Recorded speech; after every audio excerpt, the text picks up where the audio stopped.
Hello everybody, I'm Brian from How to Automotive, and today I'm making this video on a question I got from a viewer. And he wrote to me, he did a diag, and then when he finished with the diag, his boss gave the work away. And his question is how does he handle that when his boss's superiors give the work away and he did all the hard work of diagnosing it? And so I'm going to answer that question, so stay tuned for that.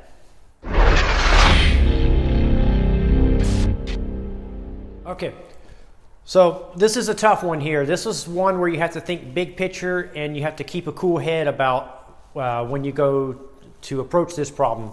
So my advice for you is to talk to your service writer or owner of your shop or whatever it may be, and just communicate with them. Ask them, why did they give the work away? Why didn't they save the work for you, or why didn't they allow you to do the work? And what I found over the years of working on cars is a lot of times it's not something personally against you. It's more big picture on how to make the shop run more efficiently and flow. For instance, like say if I diagnosed this car behind me here that needed a cylinder head, and I'm good at doing the electrical diags, but I'm not the best at doing heavy line work, and the guy next to me can do the heavy line work 10 times better or faster than me.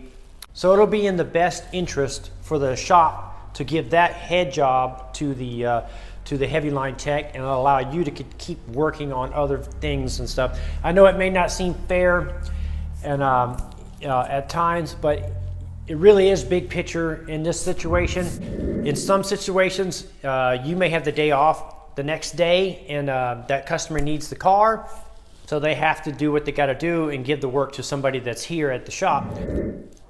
Managers like to keep the shop flowing. What's going to make the shop the most money?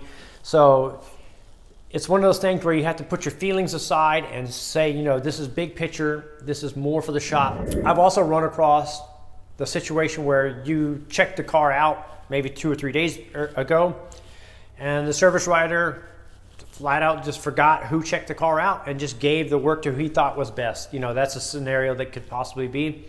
And in that case, that's where you step up and say, hey, Mr. Service Writer, I checked that car out. I believe I should get that work. And then you should talk to the technician that they gave the work to. Hey, man, I checked this work out a couple days ago. I just talked to the service writer, and I'm going to take this back. And I'm sorry for this, but I did the work. I did the checkout. So, and hopefully they'll understand and they'll give up the job. And if they don't, it's not your problem. You did your job. It is technically your job. You checked it out. So I wouldn't feel too bad about making the guy next to you mad. I mean, I try to work with those guys and try to consider those guys, but I don't worry too much about that guy next to me getting pissed off, because at the end of the day, he's not going to pay your rent. He's not going to pay your medical bills, your car insurance, all that stuff. That's all on you. And the only way you can do that is by working. So if you check the car out and you feel that that something went wrong, and you should definitely ask for your work back, and hopefully you get it back without any problems or any aggravation, but it's not always a guarantee.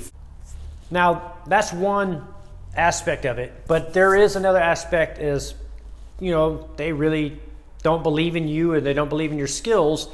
And if that's the case, then you have to make some decisions like, hey, you can A, prove them wrong by upping your skills, or B, you can take your tools and move to another shop where you will have the respect that you need. These are all possibilities. So I hope you found this video informative and helpful. I'm Brian from How to Automotive. I'd like to thank you guys for watching, encourage you to subscribe, invite you to head over to the howtoautomotive.com website for more valuable videos like this. Thank you again for watching.